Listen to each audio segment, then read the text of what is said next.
perdent le pied. Le rythme de Jean-Henri est tout à fait différent de celui paroxystique de Ledoux. Surtout que j'ai pas grand-chose à ajouter, étant donné le temps, à ce que vient de dire Marc Ledoux. Simplement pour insister qu'il faudrait peut-être discuter s'il y avait des... Si c'était un congrès avec des groupes de travail, ça serait mieux. Par exemple, sur la notion de visage. J'y tiens parce que j'étais intervenu, c'est juste un souvenir, au moment du docteur honoris causa à Sorbonne, je crois que c'était en 79, 70, pour dire que ce serait intéressant de faire une phénoménologie un peu plus fine des photos, ce que j'appelle des cartes, un jeu de cartes. Un jeu de cartes qui peut passer par les tarots, mais c'est un jeu de cartes, avec des photos, mais que les photos, en fin de compte, cachent quelque chose. Ce n'est pas simplement des figures, mais c'est quelque chose de l'ordre du visage, c'est-à-dire du déchiffrable, mais difficilement déchiffrable, parce que c'est caché justement par les images.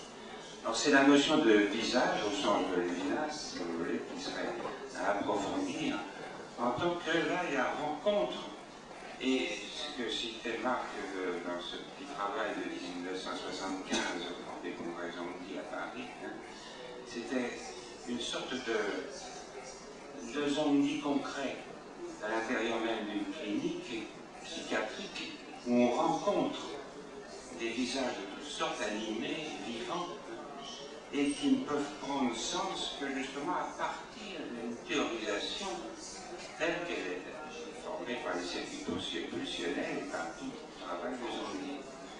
Alors ce problème de visage, bien sûr, il faudra le travailler autour du thème, on peut dire d'une critique du stade du miroir, on pourrait dire, de Lacan. Parce que ce n'est pas simplement le visage, enfin, c'est la figure qui est là, il y a une reconnaissance. La fonction de reconnaissance qui est là en question permanente dans le test. Et c'est ce qui fait justement tout le mystère même de tout l'agencement théorique qu'il fait autour de ça et qui pourrait correspondre aussi à la notion de rencontre que j'avais amenée à ce moment-là. On rencontre des visages sans le savoir et qu'on va déchiffrer. Et cette rencontre, au sens de la véritable rencontre, c'est une rencontre qui se fait toujours par définition, par hasard, et qui va toucher quelque chose de l'ordre du réel. C'est-à-dire que ça va modifier quelque chose si c'est bien mené dialectiquement. Et ça, je reviendrai à une autre question qui est apparue un petit peu dans l'exposé de Marc, et c'est le problème de la demande. Qu'en est-il de la demande? Or, la demande, au sens de la distinction de Lacan entre demande et désir, entre autres, dans une analyse même classique, orthodoxe, on analyse non pas le désir, on analyse la demande, justement pour pouvoir dégager quelque chose éventuellement de l'ordre du désir qui est plus ou moins dans le lointain, mais c'est l'analyse de la demande. Et sur le mode collectif, c'est également l'analyse d'une demande, mais une demande qui est souvent lointaine, camouflée, et tout notre travail dialectique, c'est de faire émerger quelque chose de l'ordre de la demande.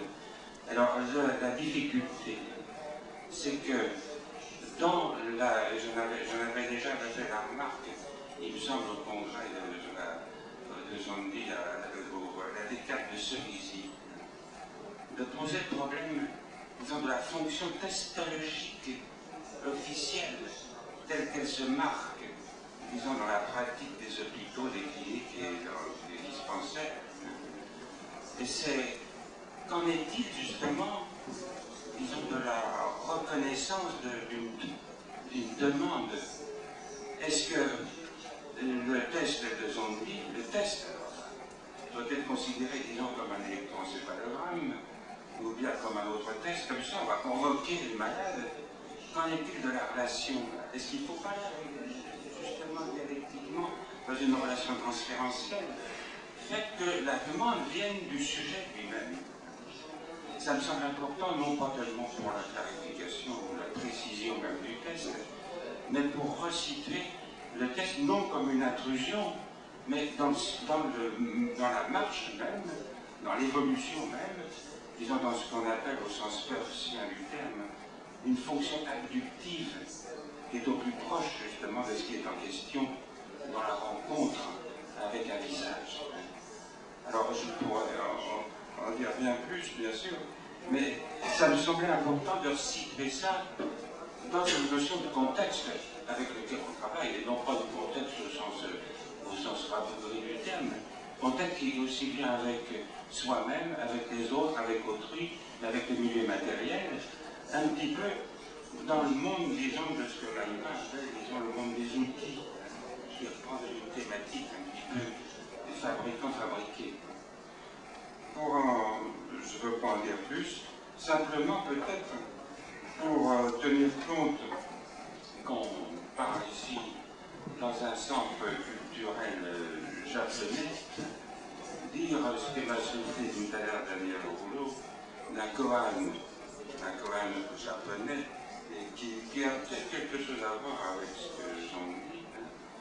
Je vous cite en français, je parle japonais. Quel est ton visage originaire? Celui d'avant ta naissance et d'avant la naissance de tes parents. C'est ça comme une fantaisie peut-être méditative. À quoi sur comme on est allé dans les centres arrière ces jours-ci, quelque chose d'extrait du Talmud. C'est à quoi ressemble un enfant dans le ventre de sa mère? Un livre plié. J'arrêterai là, dans cette chose un peu énigmatique.